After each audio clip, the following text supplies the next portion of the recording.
Donc, en ce qui concerne l'encapsulation, donc on a dit la dernière fois que l'encapsulation, c'est un concept qui permet, si vous voulez, de sécuriser les données. Ça veut dire, c'est comme si on a une boîte noire, d'accord? Et on ne peut pas accéder d'une manière directe aux attributs privés de cette boîte noire-là. Ça veut dire que on doit créer, si vous voulez, un mécanisme qui se représente par un ensemble de méthodes qui sont les getters et les setters, qui permettent de manipuler les attributs d'une classe donnée. D'accord? Ça veut dire que au lieu de manipuler un attribut d'une manière directe à partir d'une classe externe, ok? Alors on fait quoi? On fait appel à une méthode. Donc on fait appel à une méthode qui permet la manipulation de ces attributs-là. Donc, quelles sont ces méthodes-là? Donc, nous avons deux méthodes qui sont set et get. Donc, on les appelle les setters et les getters. Donc, la méthode set permet d'introduire une valeur à notre attribut. Par contre, la méthode get permet de retourner la valeur d'un attribut donné. Alors, pour expliquer tous ces concepts-là, donc, je préfère de faire un exercice pour expliquer ces définitions-là au lieu d'expliquer comme ça des définitions d'une manière abstraite. Alors, regardez-moi cet exercice. L'écran est toujours partagé.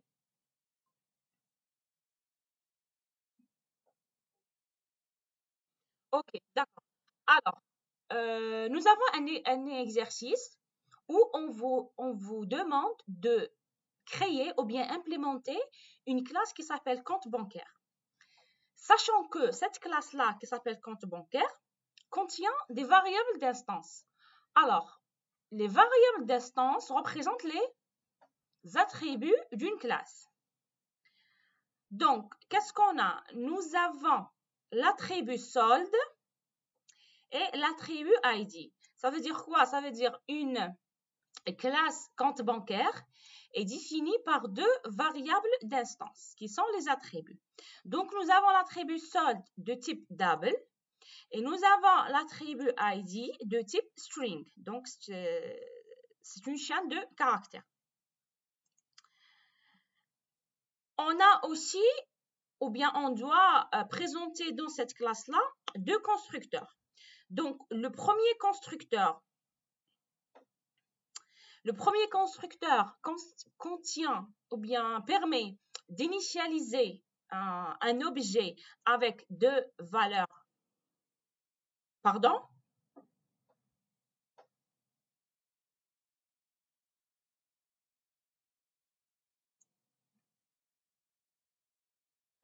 Le partage. Il n'y a pas de partage. Oui, peut-être un problème de connexion chez vous. Oui. Regardez, s'il vous plaît, essayez d'éteindre vos micros. D'accord? Hagda, peut-être. Et maintenant, c'est bon?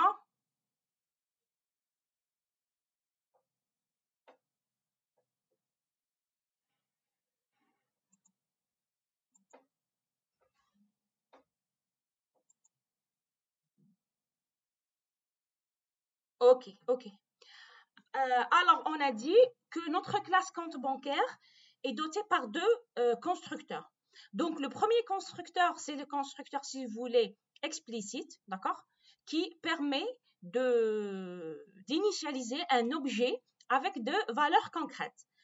Par contre, le deuxième constructeur, c'est le constructeur par défaut, d'accord, qui permet d'initialiser l'attribut solde à 0, d'accord, donc on a 0 au solde, et la valeur anonyme à l'attribut ID. Ça veut dire le propriétaire de ce compte bancaire est anonyme.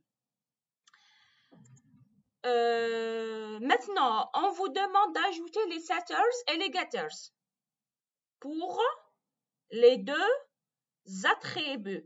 Ça veut dire l'attribut solde et l'attribut ID doivent être en private. Donc, je dois définir deux attributs comme étant des attributs private. Donc, comme l'attribut ID est private, d'accord? Donc, on a dit que les attributs privés sont visibles seulement dans la classe courante. Ça veut dire que je suis dans la classe compte bancaire, j'ai défini ID comme étant privé, donc je peux accéder à ID avec son nom seulement dans la classe compte bancaire. Je ne peux pas accéder à ID à partir d'une autre classe. Alors, pour pouvoir accéder à ID, donc il nous faut créer un mécanisme dans la classe compte bancaire qui permette de surveiller, si vous voulez, les transactions ou bien les messages qui demandent soit la lecture, soit la modification de l'attribut ID.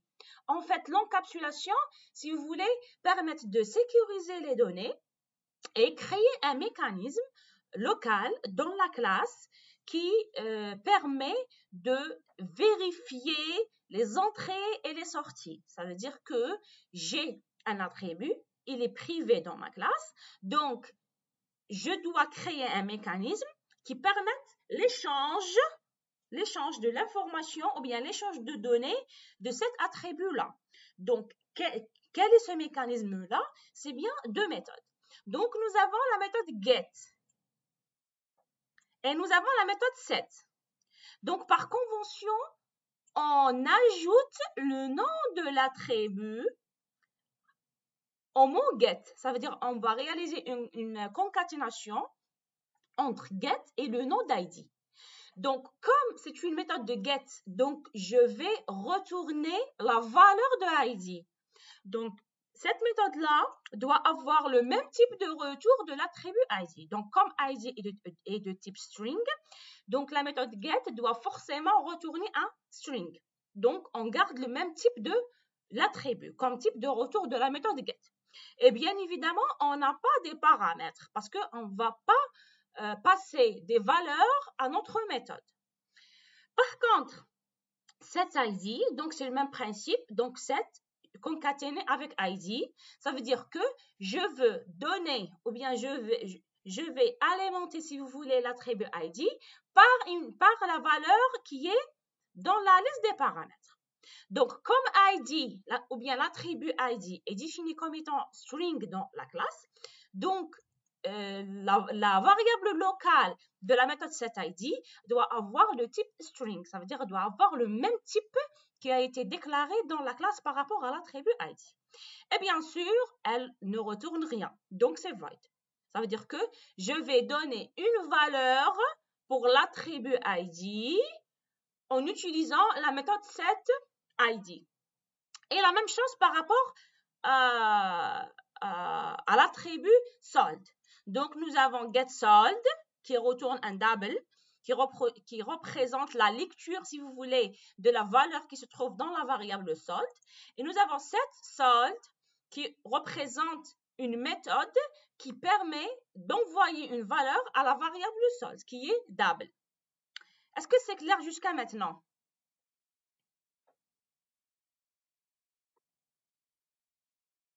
Oui.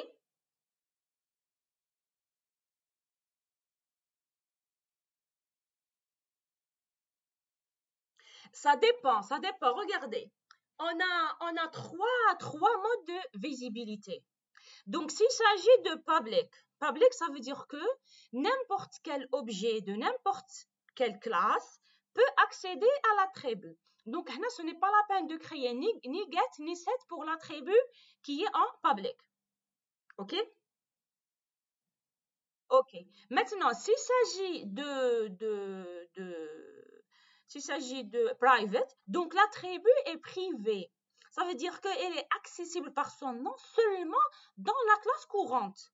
Ça veut dire que j'ai une classe qui s'appelle compte bancaire. J'ai défini ID et j'ai défini solde dans la classe courante. Donc, je peux accéder à ID et solde seulement si je suis dans la classe courante. Ça veut dire si je suis dans la classe compte bancaire. Maintenant, si je suis dans la classe application qui contient la méthode main, si je veux interroger avec ID ou bien solde, à ce moment-là, je ne peux pas utiliser son nom directement. Je dois passer par le mécanisme qui est fourni par la classe compte bancaire où je dois appeler getID ou bien setID selon le besoin. Est-ce que c'est clair? Ok. Maintenant, imaginons que j'ai dans une classe 4 attributs. Tous les attributs sont private.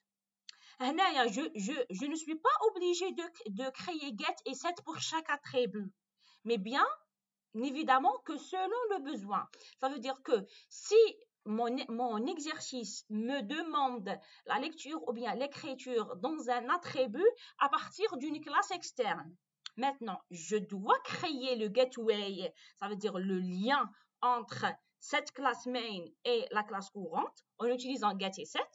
Mais si je n'ai pas besoin ni de lire, ni de écrire dans un attribut qui est private à partir d'une classe de l'extérieur,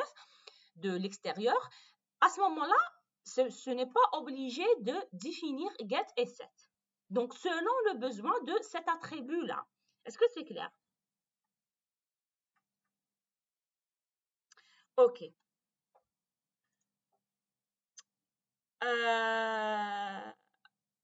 Alors, regardez, on va commencer par cette partie-là. Ensuite, on va entamer les méthodes d'instance. D'accord? Alors, est-ce que le workbench de Eclipse est présenté? Ok, je dois modifier la présentation.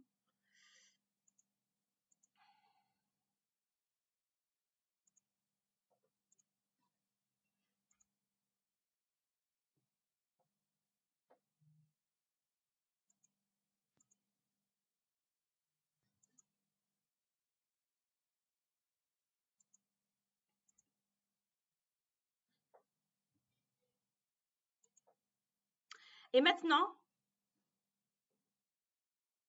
ok, très bien. Donc, voici, si vous voulez, le workbench de Eclipse. D'accord? Donc, dans Eclipse, nous avons, si vous voulez, 1, 2, 3, 4, 5 grandes parties. Donc on se commence par à gauche. Donc, dans la partie gauche, on a, si vous voulez, un référentiel qui contient les projets. Ça veut dire chaque nœud représente un projet Java. Nous avons dans la partie qui est en bas, nous avons un débogage, ça veut dire si vous voulez, une fenêtre qui permet d'afficher les problèmes rencontrés au moment de la compilation ou bien de l'exécution. Nous avons un Javadoc, ça veut dire, si vous voulez, une fenêtre pour la documentation Java. Nous avons les variables ou ce que nous avons déclaré. Et nous avons la console. La console permet d'afficher l'exécution de votre programme. Donc, une fois vous cliquez sur exécuter, donc vous aurez le résultat de l'exécution dans cette partie-là. Maintenant, ici, nous avons un plan, si vous voulez, de la classe courante. Donc, je suis ici dans la classe étudiant. Donc ici, j'ai, si vous voulez, le plan, d'accord, de la classe étudiant. Donc, j'ai des matricules, j'ai un constructeur, j'ai des méthodes à afficher, ainsi de suite. Ici, nous avons des boutons pour créer, par exemple, pour exécuter un programme, pour compiler, pour créer une classe, un package, ainsi de suite. Alors, je veux créer un nouveau projet. Donc, je clique sur File, New, Java Project. Et je donne un nom. un nom. Donc, par exemple, cours POO. Alors ici, on a des configurations. Par exemple, à ce moment-là, je vais compiler ou bien je vais utiliser le GRE de 1.8 ou bien le GRE 8 comme étant un environnement de programmation de mon programme Java. D'accord? Donc, je clique sur Finish. Et c'est bon. Je suis à ce niveau-là. Maintenant, regardez. Par défaut, j'ai un répertoire ou bien un package par défaut qui s'appelle source qui peut contenir des classes. Et nous avons des jars. Donc, ces jars sont des jars, c'est les jars par défaut qui ont été téléchargés dans mon programme qui permettent d'exécuter un programme Java. Alors, pour cela, si je veux par exemple créer un package, donc je fais quoi? Je clique droit sur le répertoire source, New et Package. Par exemple, je peux garder le même nom. Enfin, donc je vais ajouter Exo et Finish. Alors, dans mon package, à ce moment-là, je vais créer ma classe. Donc, notre classe, elle s'appelle comment?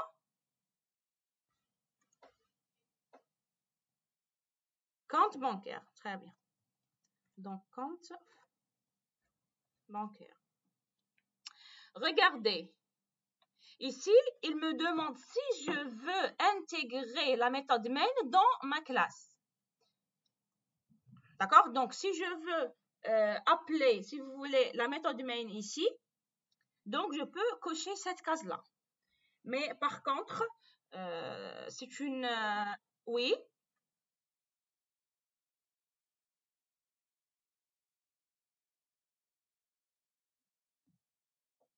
Si, pardon, je clique.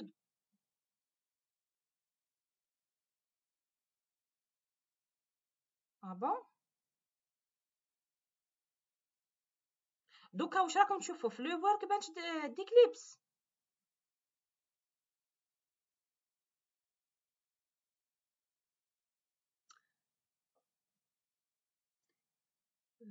Bizarre. Pourquoi?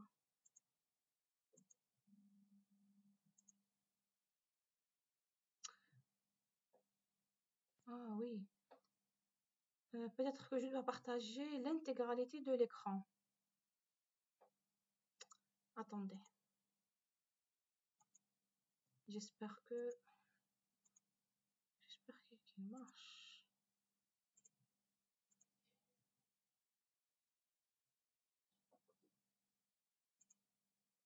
Et maintenant,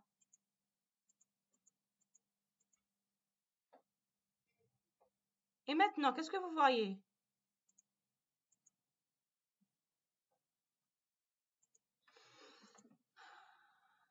Allô? Vous m'entendez? Oui, vous voyez la classe compte bancaire? Ou vous voyez des phrases comme ça, des lettres? Ok, c'est bon. Alors, je répète la partie comment créer un projet ou pas la peine?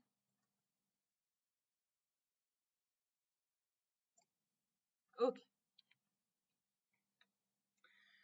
Alors, enfin, j'ai créé la classe compte bancaire. Maintenant, dans notre classe, qu'est-ce qu'on a comme attribut? Donc, la première partie, c'est déclarer bien les attributs.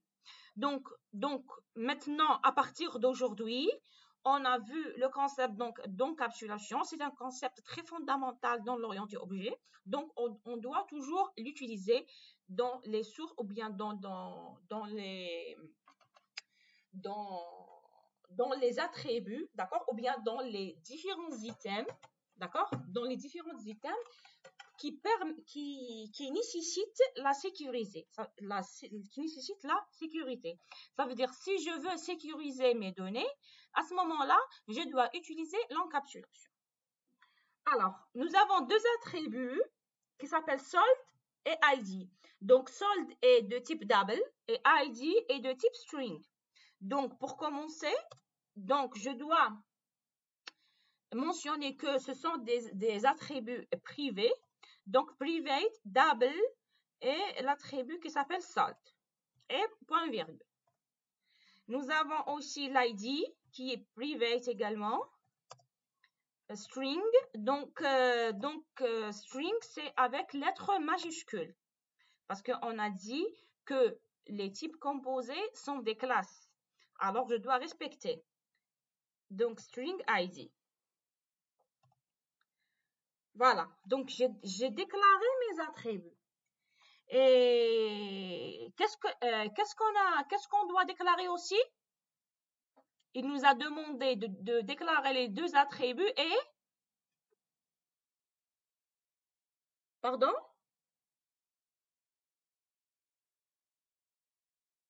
Oui, sold et ID, c'est bon. Donc, nous avons deux attributs. Ensuite, qu'est-ce qu'il nous a demandé? Très bien. Donc, on a deux constructeurs. Est-ce que le constructeur possède un type de retour? Non. Comment? OK. Et comment je dois nommer la classe? Ou bien comment je dois nommer le constructeur? Très bien. Donc, on a dit que le constructeur, c'est une méthode spéciale qui ne retourne rien, même pas void. Donc, elle ne possède pas de type de retour. Et elle possède toujours le même nom que la... OK. Alors, donc, je commence par compte bancaire. Ensuite, nous avons deux attributs.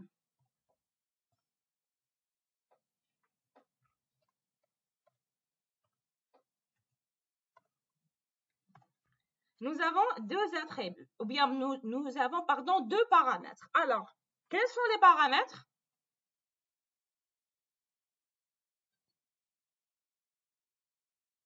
Très bien. Donc, ils doivent avoir le même type que les attributs. Donc, double, donc par exemple, on les appelle, par exemple, init, sold. Ça veut dire, ça veut dire la valeur initiale de solde. Et nous avons string, donc init,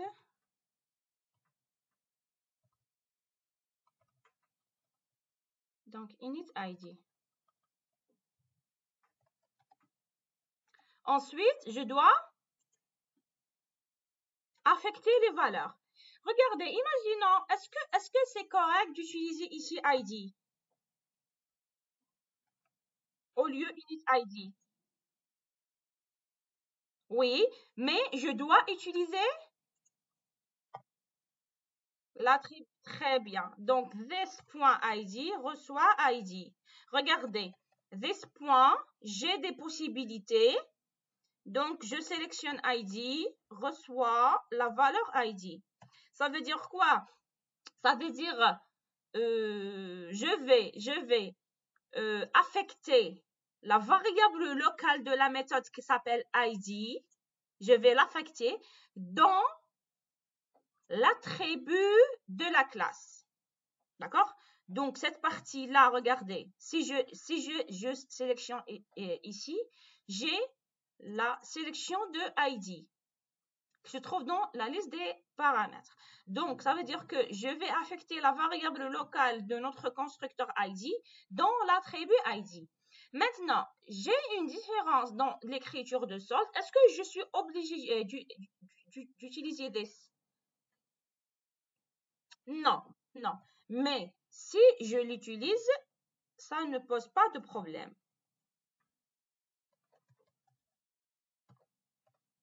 D'accord? Est-ce que c'est bon? Pour le premier constructeur. Maintenant, très bien. Maintenant, avec la même façon, je dois créer le deuxième constructeur qui est vide. Je dois initialiser solde par 0 et ID par anonyme. Regardez.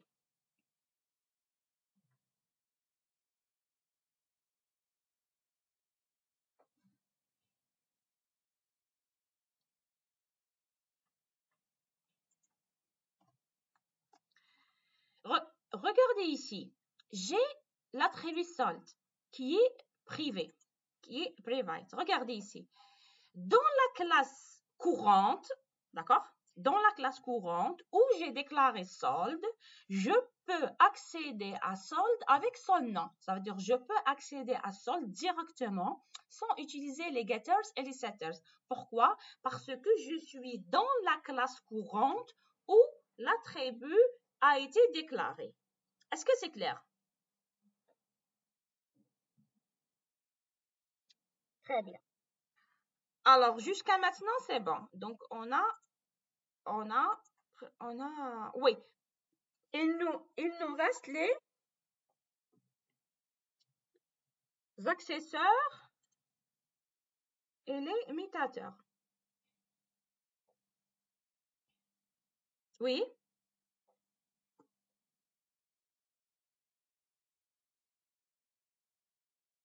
Oui.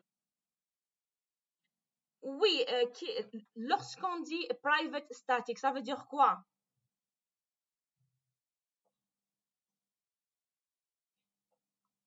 Statique, une variable statique, ça veut dire quoi? Allô? Donc, la variable statique, ça veut dire une variable de la classe.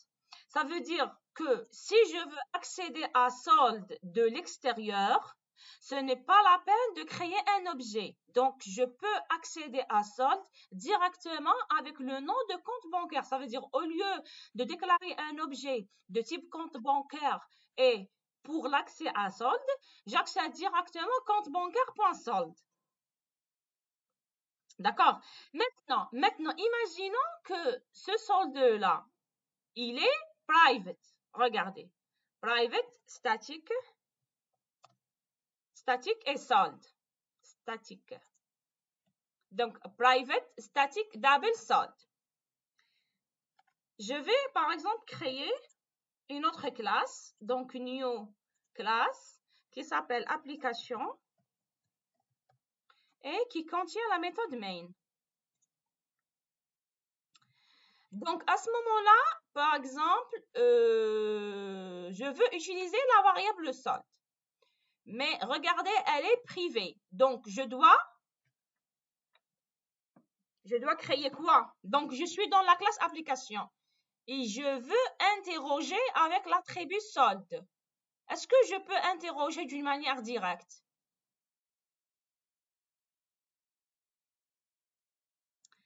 Ok, نسقي la classe, بعد نسقي le nom de la variable.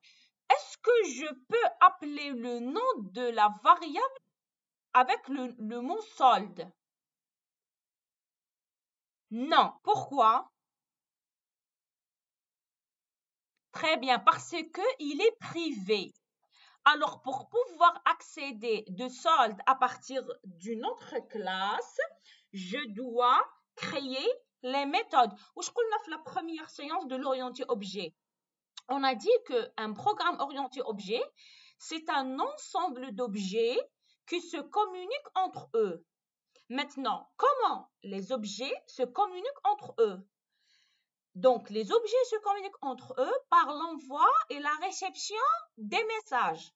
Ça veut dire que un objet A peut se communiquer avec l'objet 2, ou bien il veut communiquer avec l'objet 2. Alors, il fait quoi? Il va envoyer un message à l'objet 2 pour interroger, si vous voulez, l'item demandé. Ensuite, l'objet 2 va répondre à l'objet 1 en envoyant un message qui permet de répondre à sa question. Donc, ces interactions entre les objets par l'envoi et la réception des messages se réalisent à l'aide des getters et des setters. Généralement, on applique le concept de l'encapsulation dans nos applications Java. Et pour pouvoir accéder aux données, on va envoyer un message d'un objet à un autre. Alors, pour pouvoir maintenant accéder à l'objet ou bien à l'attribut solde à partir d'une autre classe, je dois créer les get et les set de solde. Alors, par rapport à cette solde, regardez, cette solde. Donc, par convention, je concatène l'attribut avec set. Donc, cette solde, c'est une méthode qui permet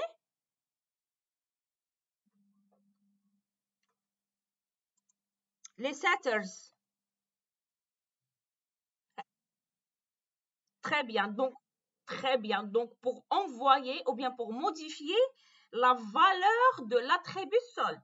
Donc, je dois envoyer cette valeur-là dans la liste d'arguments qui s'appelle par exemple S. OK?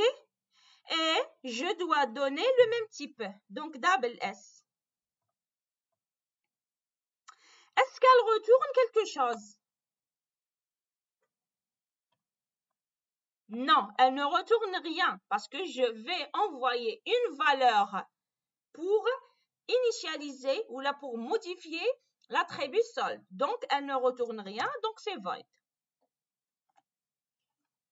Maintenant, une autre méthode pour retourner, ça veut dire pour la lecture de l'attribut solde qui s'appelle get solde. Get solde. Regardez, toujours on respecte la convention pour nommer des méthodes. Donc, on se commence toujours par une lettre minuscule. S'il s'agit de plusieurs noms, donc je concatène les mots entre eux et en se commençant par majuscule. Donc, get solde. Est-ce que je dois envoyer une valeur dans get, dans la liste des arguments de get? Non. Donc, la liste est vide, la liste d'arguments qui est vide.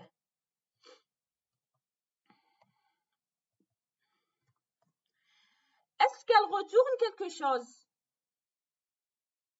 Donc, elle retourne quoi? Très bien. Donc, c'est double. Ça veut dire, elle retourne un double. Et dedans, nous avons return quoi? Est-ce qu'elle retourne S?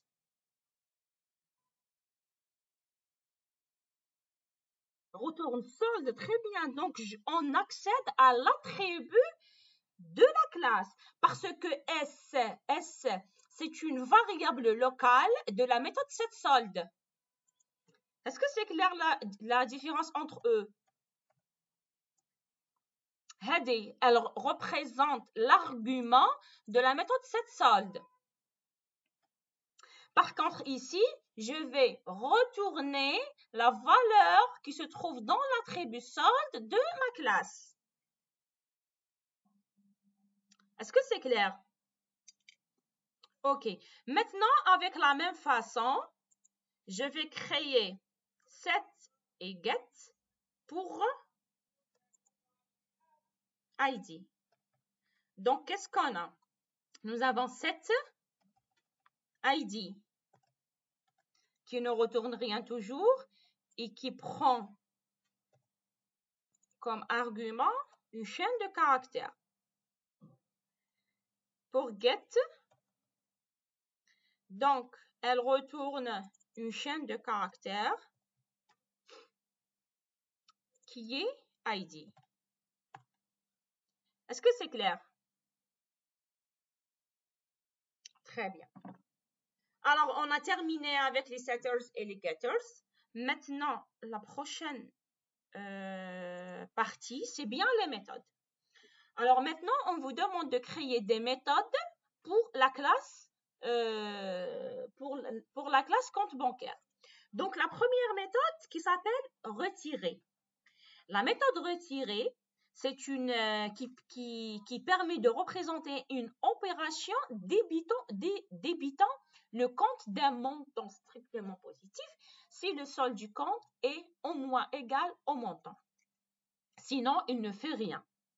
Ça veut dire, j'ai une méthode qui s'appelle retirer, qui retourne quoi?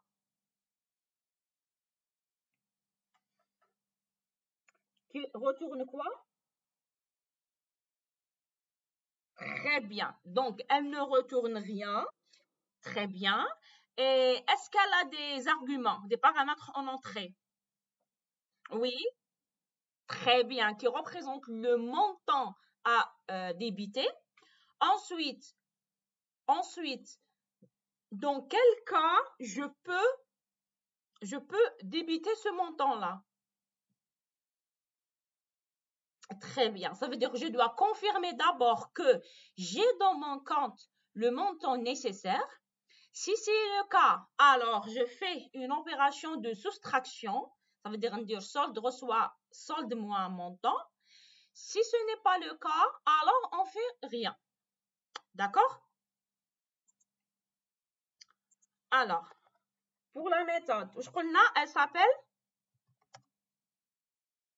retirer.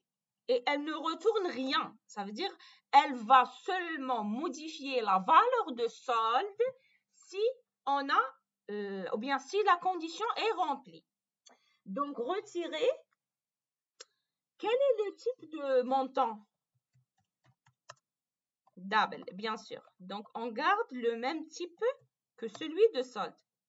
Donc, c'est montant. Ensuite, dedans, qu'est-ce qu'il faut vérifier?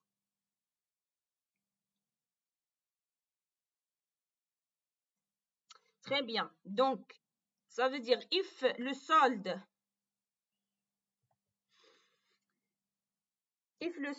est supérieur ou égal à notre montant. Pardon?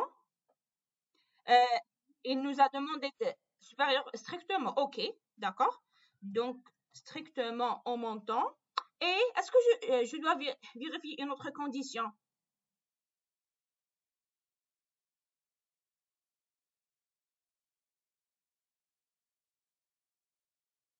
Pardon? Non, non, non, non. Nous pouvons intégrer une autre condition et on ajoute et. Ça veut dire que pour faire cette opération, je dois confirmer d'abord que j'ai le montant demandé dans mon solde et je contrôle aussi que la valeur de montant est positive. Imaginons que je vais avoir moins 100 dans le montant. Est-ce que c'est clair? OK. Donc, je dois vérifier que montant est strictement positif pour réaliser l'opération.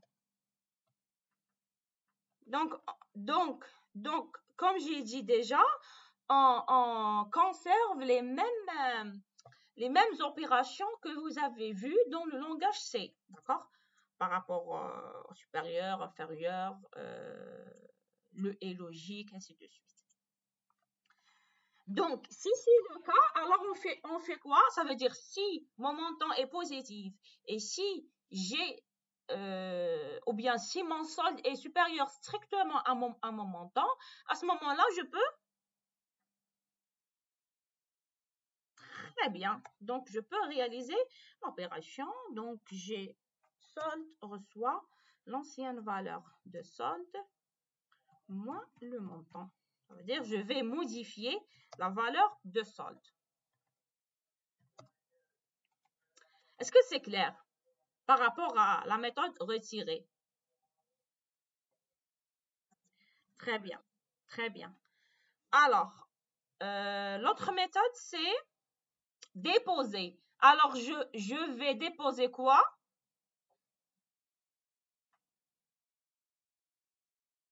Je vais déposer un montant dans mon compte. N'est-ce pas? Ok.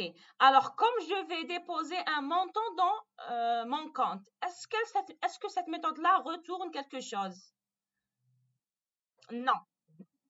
Très bien. Donc, avec la même façon, donc c'est une opération créditant le compte d'un montant strictement positif et ne fait rien si le montant n'est pas strictement positif.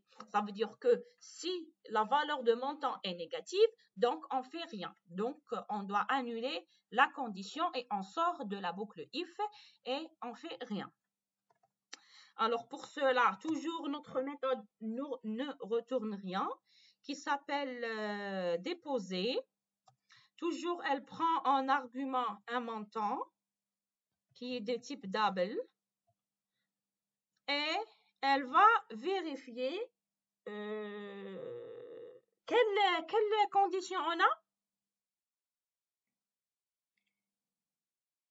Très bien. Donc, on contrôle la valeur de montant si le montant est strictement positif. Donc, on fait quoi? Très bien. Donc, on met à jour notre solde par l'ajout de la valeur de montant. Oui? Oui?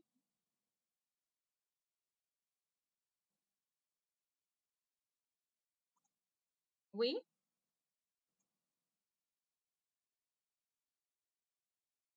Oui? Mais regardez, la question, Kaloulek ne fait rien sinon. D'accord?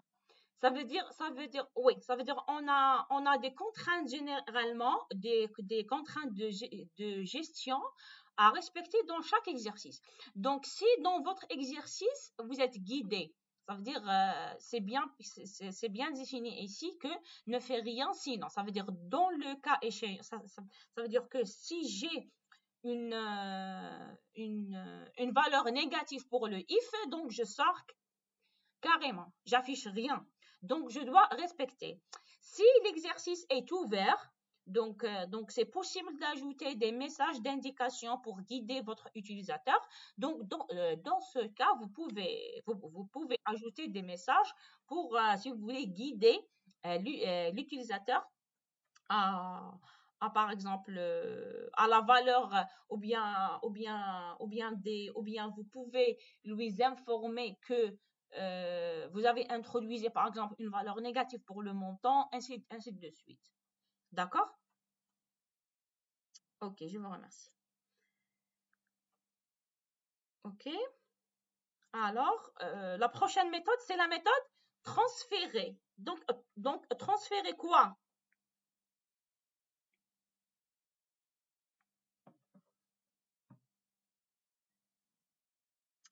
Très bien. Transférer le montant de quelle est la source et quelle est la destination. Très bien, très bien. Donc, à ce moment-là, je suis dans mon compte courant, donc forcément, je suis dans l'objet courant. Forcément, je dois utiliser this, par exemple. Et forcément, j'ai un compte de dépôt. Donc, forcément, j'ai un autre objet de la classe compte bancaire qui est la destination que je dois transformer le montant de compte courant vers le compte de dépôt. Est-ce que c'est clair?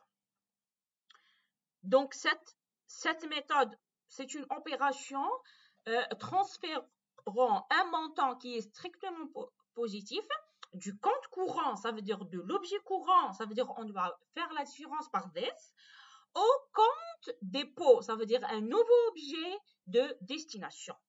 Mais on a une condition si le solde du compte courant est au moins égal à montant. Sinon, on ne fait rien. Alors, nous avons une méthode qui s'appelle comment? Transférer, oui. Donc, transférer. Donc, transférer. Donc, transférer quoi? Très bien. Donc, nous avons le montant qui est de type double. Donc, transférer un montant de notre compte courant vers un compte de destination. Donc, nous avons une variable qui s'appelle compte dépôt. De quel type? Non, compte bancaire. D'accord? Donc, ici, on a un autre compte. Nous avons notre compte courant et on va créer un nouveau compte. Donc, je dois transférer un montant de mon compte vers un autre compte. Donc, j'ai besoin de savoir quel est le montant et quel est le compte de destination. Donc, le deuxième argument, c'est un objet de type compte bancaire. Est-ce que c'est clair? OK. Alors, nous avons accolade ouvrante et fermante. Bien sûr, oui, bien sûr. On peut passer un objet comme étant un argument dans une méthode. C'est sûr. Mais qu'on a des objets. Ce sont des, si vous voulez, si je veux représenter les objets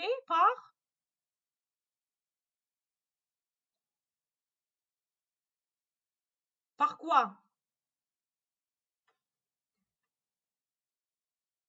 Oui, elle m'a demandé si je peux passer les objets dans la liste des arguments.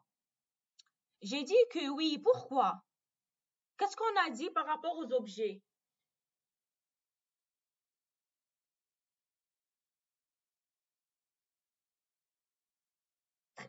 Ils peuvent être utilisés comme variables de type composé.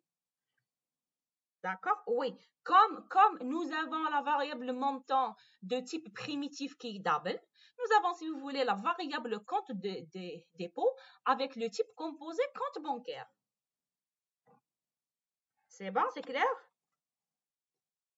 Oui, donc la différence entre eux, donc pour montant, elle possède, ou bien c'est une variable de type primitif, donc elle possède une valeur pour la représenter. Par contre, compte dépôt, si vous voulez, c'est une variable complexe.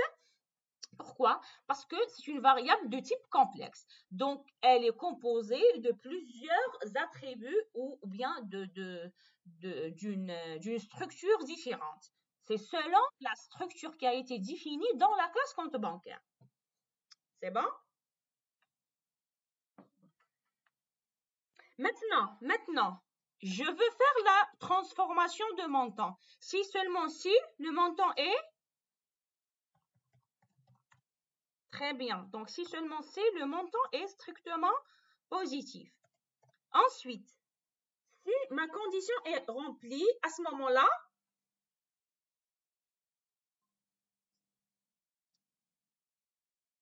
on ne contrôle pas autre information.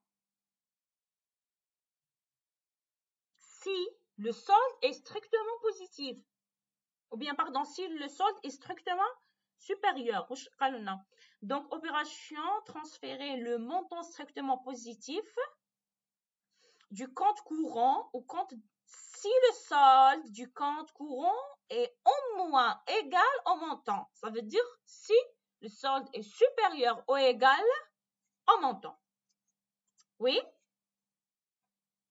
Donc, je peux faire des if imbriqués. Donc, if quoi? If, oui. Donc, supérieur ou égal. Ça veut dire au moins. Il nous a dit au moins. Donc, soit égal, soit supérieur.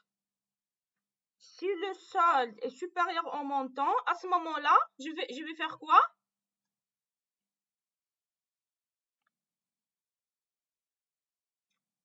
Changer le compte courant.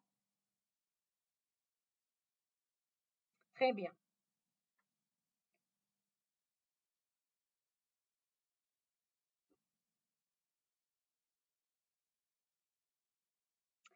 Ouais, pardon, Douka, oui, Douka, je vais transférer. Oui, qu'est-ce que je dois faire? Mais chez solde. Parce que point solde, ça veut dire tu veux accéder à solde. Oui, mais nous avons une méthode qui s'appelle déposer, qui permet d'ajouter un montant. Donc, je dois appeler cette méthode-là en utilisant cet objet. Oui ou non? Dans notre cas, oui, parce que on a défini la méthode concernée. D'accord? Sinon, on tombe dans le cas de redondance de code. Ça veut dire vous allez répéter ce que on a ou bien ce que on a écrit dans déposé. Tu vas faire solde reçoit solde point montant. D'accord? Donc là, tu as redondance de code. C'est bon? Enfin, le compilateur ne va pas générer cette erreur-là. Oui? Ça veut dire on n'aura pas une erreur à la compilation, mais on aura, si vous voulez, une redondance pour, pour cette instruction de mise à jour de la valeur de solde. Alors, si le montant est strictement positif, si le montant est égal au moins, ou bien si le solde égal au moins au montant. Donc, à ce moment-là, je peux faire la transformation. Donc, on utilise l'objet de destination, ça veut dire je vais ajouter la valeur de montant dans le compte de destination. Donc, l'objet, celui-là. Très bien. Donc, point, regardez, Kinder point, donner une liste déroulante qui contient toutes les possibilités. Donc, pour moi, je vais utiliser quelle méthode? Déposer. Donc, voilà.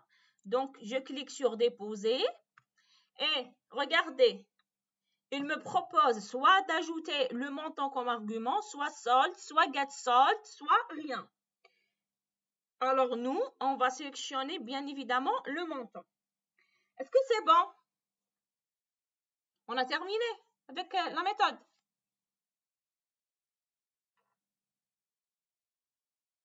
C'est bon? Pour la méthode, on passe?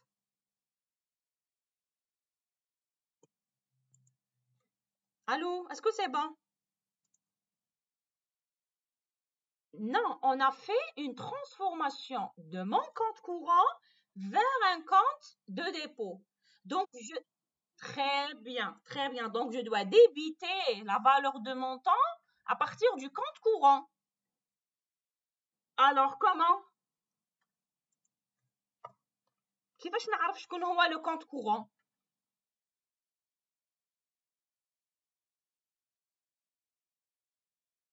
Très bien. Donc, on va utiliser this. Donc, on a dit que this permet de représenter l'objet local. D'accord? Ça veut dire on a plusieurs utilités de this. Parmi, on peut utiliser ou bien on peut représenter la variable ou bien l'objet qui est en cours. Donc, this point quoi? Je sélectionne quoi?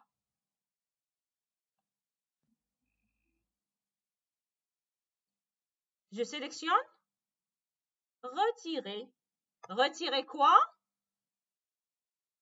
Montant ou bien solde ou bien get ou bien zéro.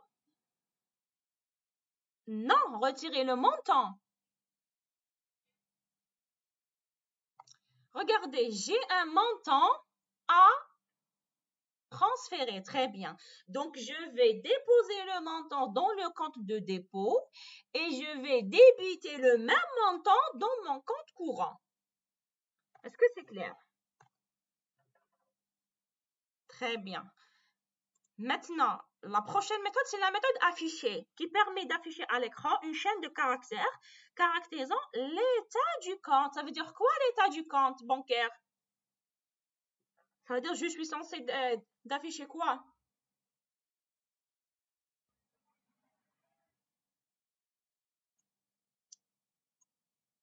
L'état du compte bancaire, ça veut dire?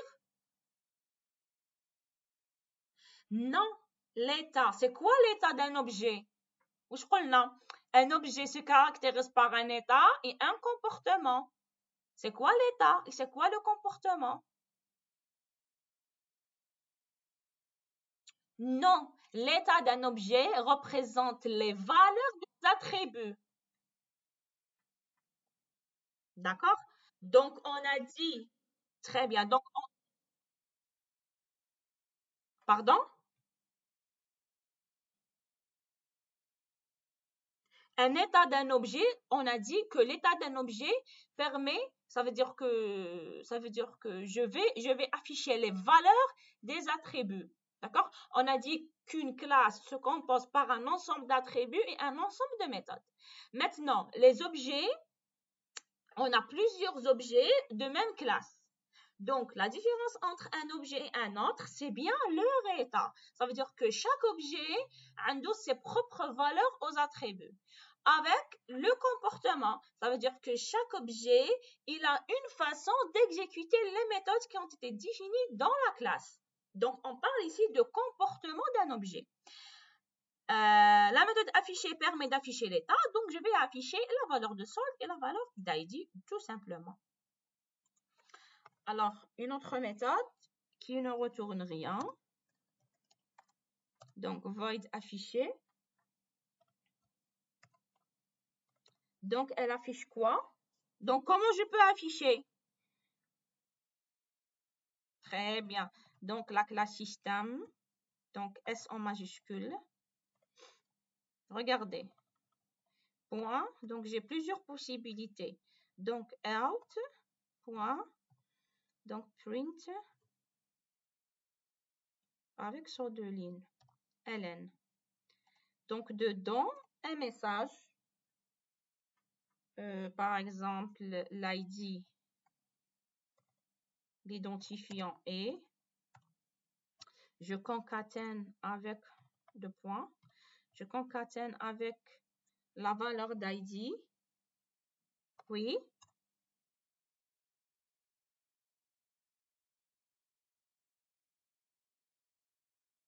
Donc ici, je veux afficher le compte selon l'objet qui a fait l'appel de la méthode affichée. Alors à ce moment-là, j'ai la méthode affichée. À un certain moment donné, je veux afficher l'état d'un objet donné. Donc, شكون هذا l'objet? C'est selon l'objet qui a fait l'appel. Pardon? Très bien, très bien. Tout dépend de l'objet qui a invoqué la méthode affichée. Parce que là, j'ai la méthode affichée. Pour pouvoir exécuter la méthode affichée, قلنا واش عندنا l'accès par point. Ça veut dire pour pouvoir invoquer cette méthode-là, je dois utiliser un objet de type compte bancaire point affiché. Ça veut dire que la méthode affichée va interroger l'ID de l'objet qui a fait l'appel de afficher et à solde de l'objet qui a fait appel de afficher. Est-ce que c'est clair? Très bien, je vous remercie. Alors, on va afficher solde et on concatène avec l'attribut solde et point virgule. Pardon. Est-ce que c'est bon? Donc, on a terminé avec notre classe bancaire. Est-ce que c'est bon à ce moment-là? Maintenant, il nous faut faire quoi? Pour interroger cette classe-là, pour interroger les méthodes, les comptes, ainsi de suite. Il nous faut Très bien. Donc, on a créé une classe qui s'appelle application et qui contient deux méthodes main. Maintenant, si je veux exécuter quelque chose, où je dois insérer le code exécutable. Donc, le code exécutable doit être dans la méthode main.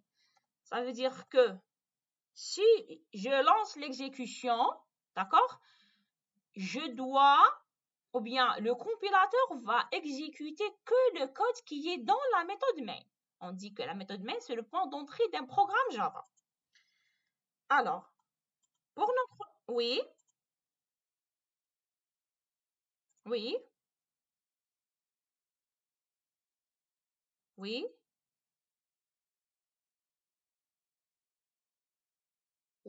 Oui, oui, nous pouvons. Oui, nous pouvons.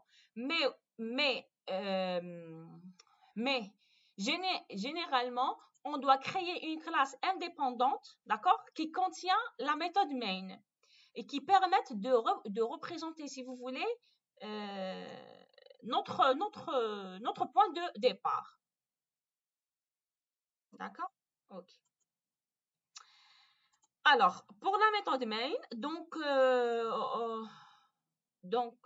maintenant, ça veut dire que pour utiliser la classe compte bancaire, on doit déclarer une référence compte sur un compte bancaire. Ça veut dire quoi?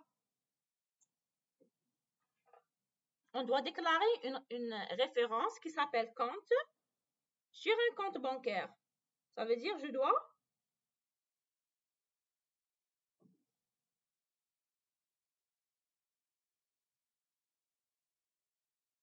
extends. Non, extends, c'est l'héritage. On n'a pas encore vu l'héritage. Regardez, déclarer une référence qui s'appelle compte sur un compte bancaire, ça veut dire créer et construire le compte bancaire correspond et affecter Mohamed Kamel comme propriétaire du compte et déposer 100 unités. Ça veut dire quoi?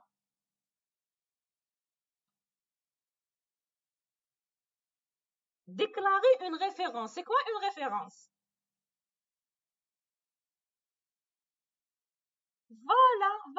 Voilà. Donc, au début, déclarer une référence. À ce moment-là, ou je m'arrête déclarer une référence. Je déclare seulement, déclarer. Donc, compte bancaire. Compte bancaire, compte.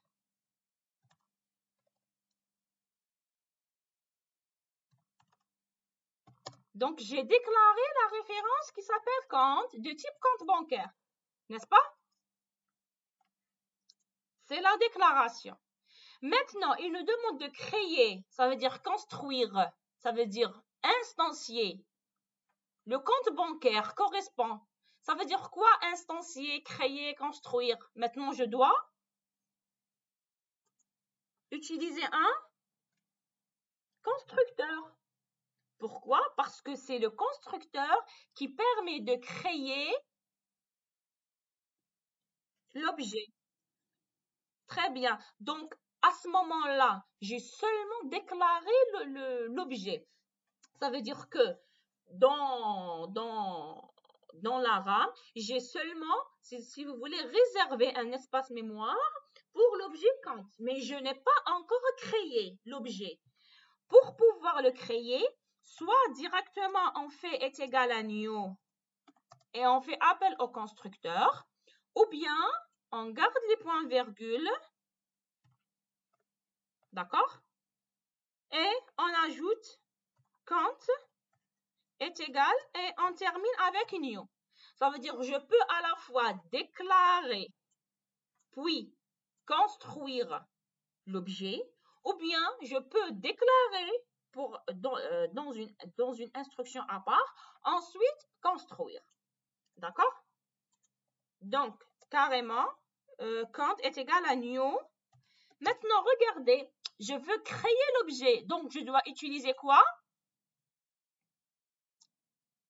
Très bien. Donc, premièrement, j'ai l'opérateur new. Ensuite, le constructeur. Quel constructeur je dois utiliser? Nous avons deux. Quel constructeur? Regardez, nous avons deux constructeurs. Nous avons celui-ci et celui-là. Le premier, pourquoi?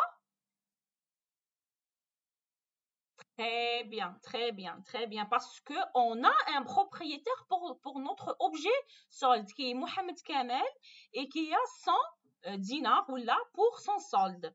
C'est pour cela que je dois utiliser ce constructeur-là. Alors, l'ordre est important. Donc, comme j'ai déclaré solde, ensuite l'ID, donc je dois commencer par solde et je termine par ID. Donc, le solde, nous avons 100 et le ID chaîne de caractères, nous avons Mohamed Kamel.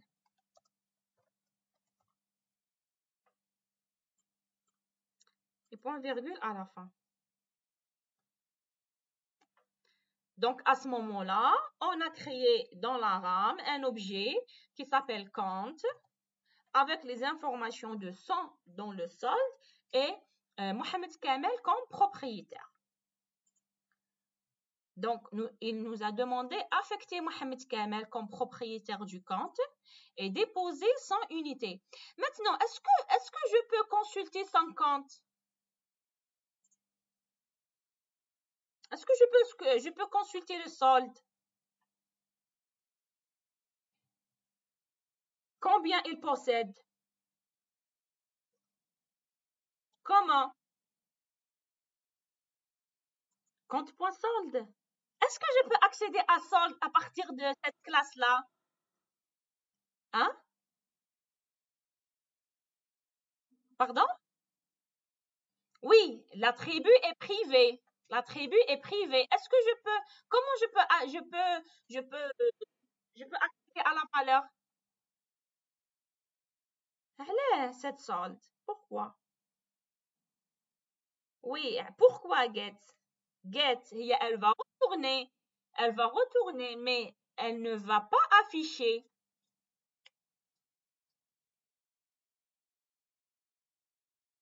Très bien, très bien. J'ai une méthode affichée qui permet d'afficher l'état d'un objet, donc la valeur ID et la valeur solde, pour interroger l'objet. Donc, carrément, le nom de l'objet qui est compte, point affiché. Donc, à ce moment-là, je peux avoir l'état de l'objet compte. Donc, j'ai la classe main, ou bien j'ai la méthode main.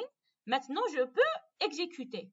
Pour exécuter, regardez, vous avez ce bouton-là, Run. Regardez, ce bouton-là, Run, c'est pour compiler et exécuter à la fois. Si vous cliquez sur le bouton directement, donc il va exécuter la méthode main courante. Ça veut dire que je suis dans cette classe-là, donc cette classe-là qui sera exécutée. Sinon, si par exemple je suis dans cette classe-là et je veux, avant l'exécution de ma classe, exécuter une autre main. Donc je clique sur ce triangle-là et je sélectionne le main demandé ou la nécessaire, ou là ça dépend. Par contre, pour mon cas, je vais carrément exécuter le main qui est en cours. Donc, je clique sur le bouton. Et dans cette fenêtre-là, en bas, j'ai l'affichage. Donc, l'ID est Mohamed Kamel, le solde est 100. Alors, je peux, par exemple, ici,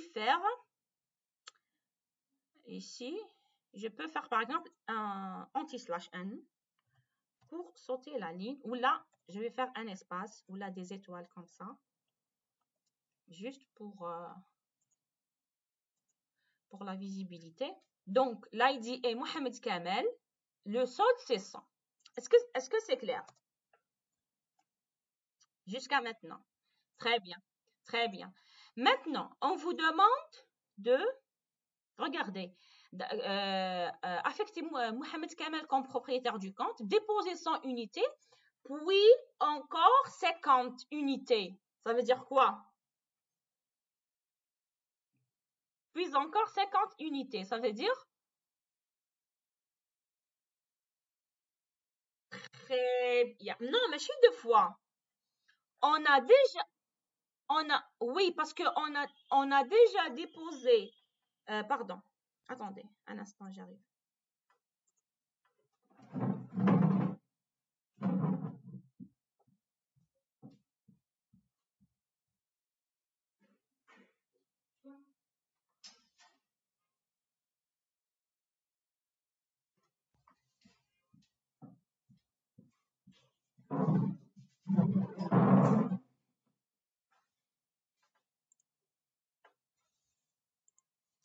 Donc, on a déjà déposé le montant 100 au moment de la création de l'objet.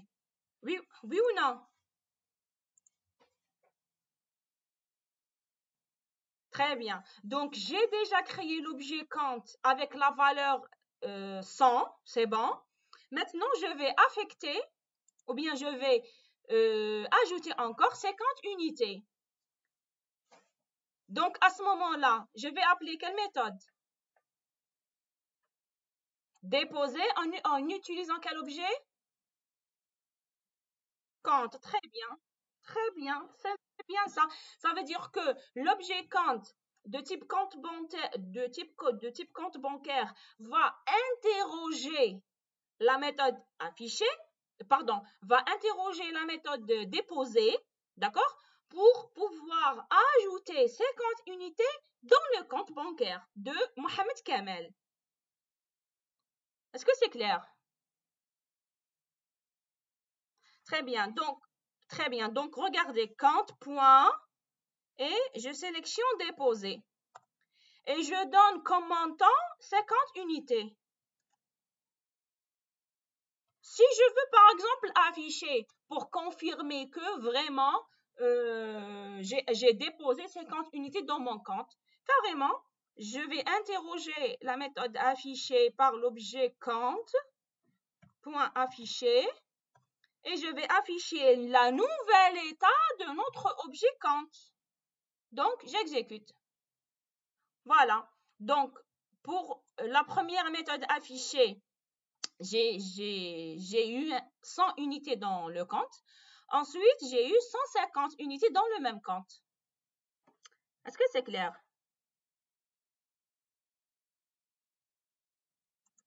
Très bien. Alors ensuite, il nous demande de retirer 20 unités pour acheter des livres. Ça veut dire quoi retirer 20 unités?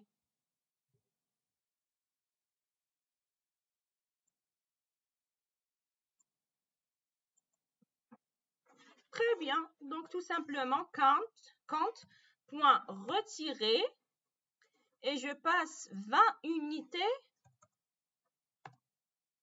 dans les arguments. Donc, je passe la valeur 20. Si je veux vérifier que vraiment j'ai retiré cette somme-là, donc compte, j'affiche la nouvelle état de notre objet compte et j'exécute. Donc, j'aurai solde reçoit 130. Ça veut dire 150 moins 20, c'est 130. Est-ce que c'est clair? C'est clair? Très bien. Maintenant, bon, on a calculé les soldes, on a affiché. Maintenant, en supposant qu'il existe un autre compte. Ça veut dire quoi, supposons qu'il existe un autre compte? Très bien, très bien. Donc, on doit créer un autre objet de même type que compte. Donc, référencé par la variable, regardez, référencé par la variable compte épargne. Ça veut dire, le nom de l'objet, c'est compte épargne. Oui? Alors, on fait quoi?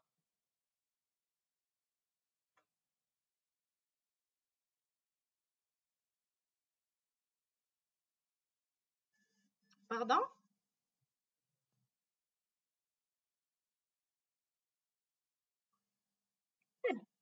Très bien, c'est ça. Quel est quel constructeur je dois utiliser?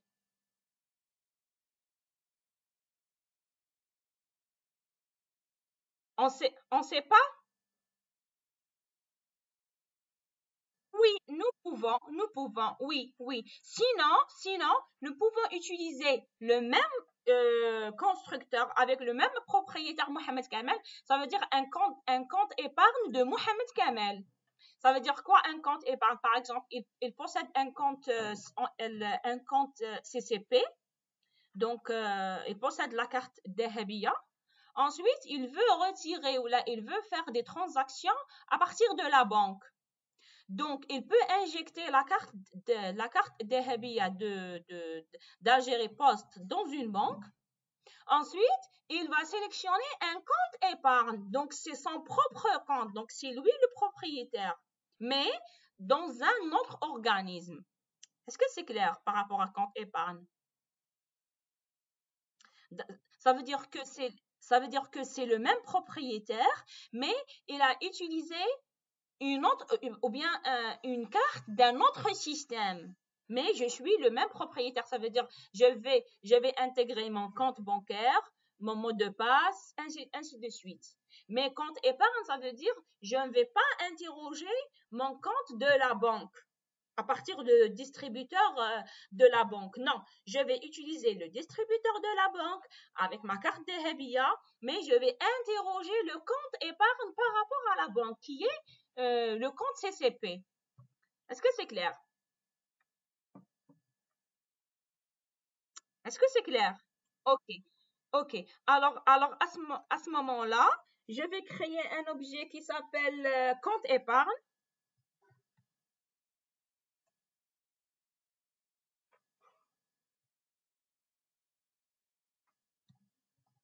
de type compte bancaire.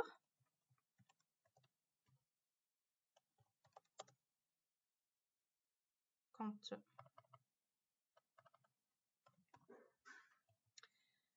de type compte bancaire et en utilisant le premier constructeur, mais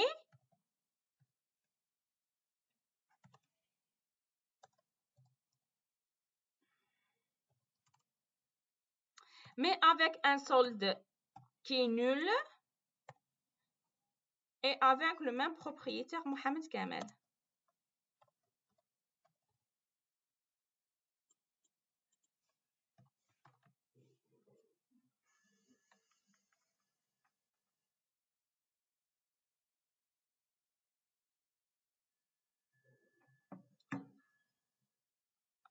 Alors, il nous a demandé maintenant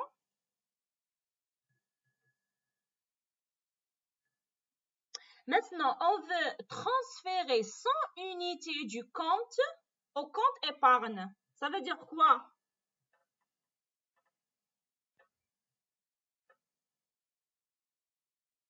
Pardon? À la méthode, très bien. Comment? Comment?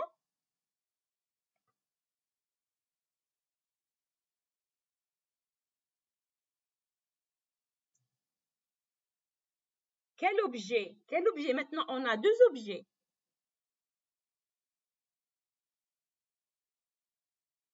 Non, le compte courant. Je suis dans mon compte et je veux transférer au compte épargne. Ça veut dire quoi compte épargne? Compte khariji, genre. Ça veut dire que je suis dans mon compte et je veux transférer une certaine somme vers le compte épargne. Donc, je suis dans mon compte ou bien dans le compte de Mohamed Kamel et on fait appel à la méthode transférer. Très bien. Et on donne la valeur 100. Il nous demande de transférer 100 unités. Et je donne comme argument compte épargne.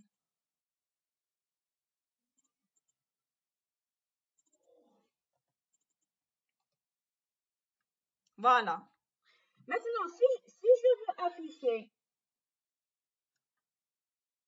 si je veux, donc, après avoir transformé 100 unités, donc normalement dans compte, j'aurai quoi? J'aurai combien d'unités?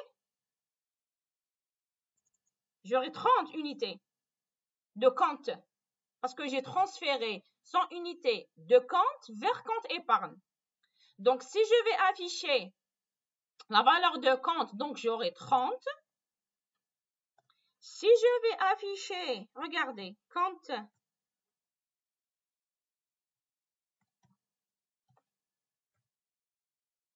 je vais afficher, à ce moment-là, j'aurai 100 unités.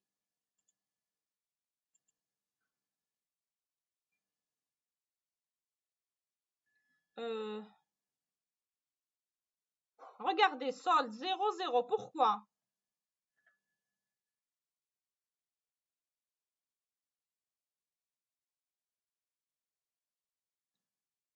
Attendez, on va la mise à jour.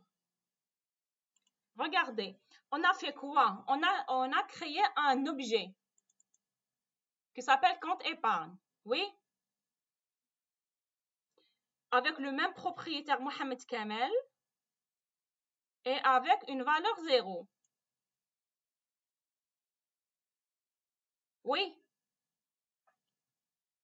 Ensuite, on a transféré 100 unités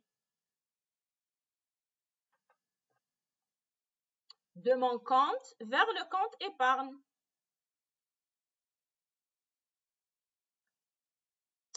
La valeur, c'est 130. Normalement, j'aurai Hnaya. J'affiche solde.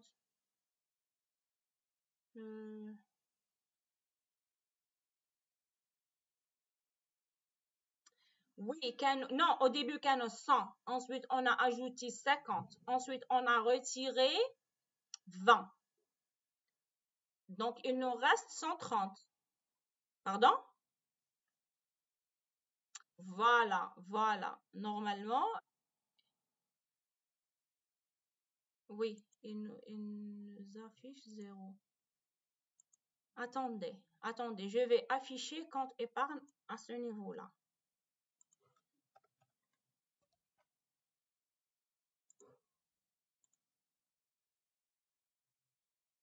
Oui, regardez, le problème,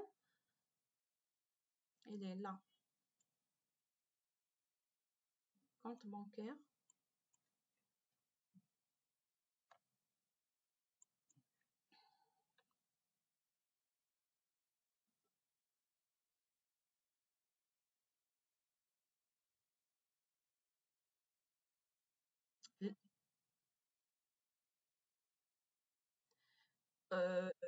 Ici, oui, ici, comme si j'ai créé un nouveau objet, d'accord?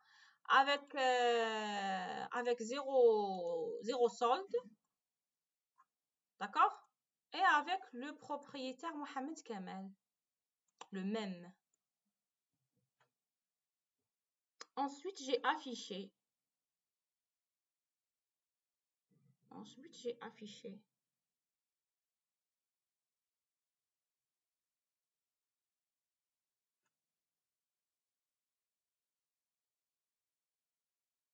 Regardez, j'ai affiché à ce moment-là, ça veut dire une fois que j'ai créé l'objet, j'ai affiché pour confirmer, donc j'ai eu un 0.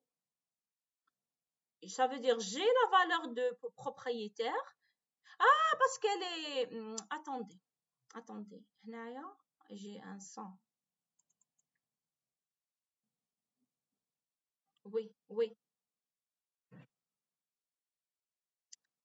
Justement, apparemment qu'on doit modifier ce champ-là ou bien on utilise celui par défaut. Oui, parce que Hnaya, on est en train d'affecter deux comptes, euh, deux comptes au même propriétaire.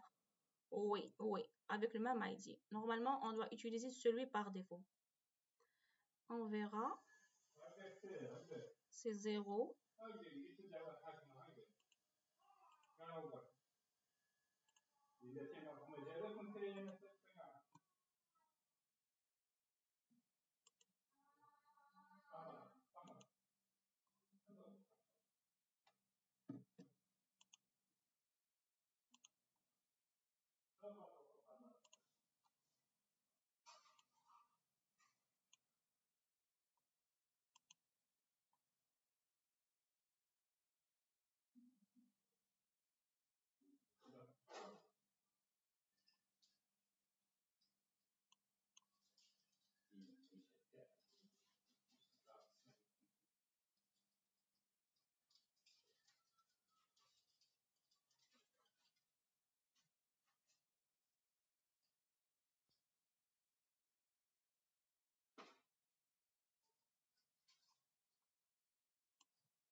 Oui, donc le problème c'était comme la variable solde, elle était une variable statique, donc c'est une variable locale, d'accord?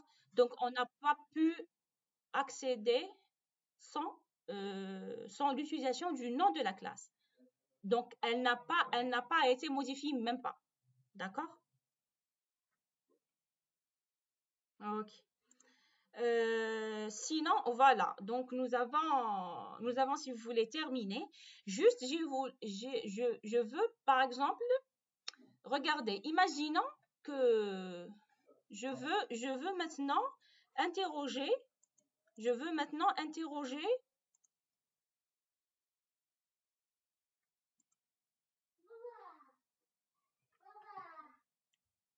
شنو هذيك الإيماج تاع من هذيك؟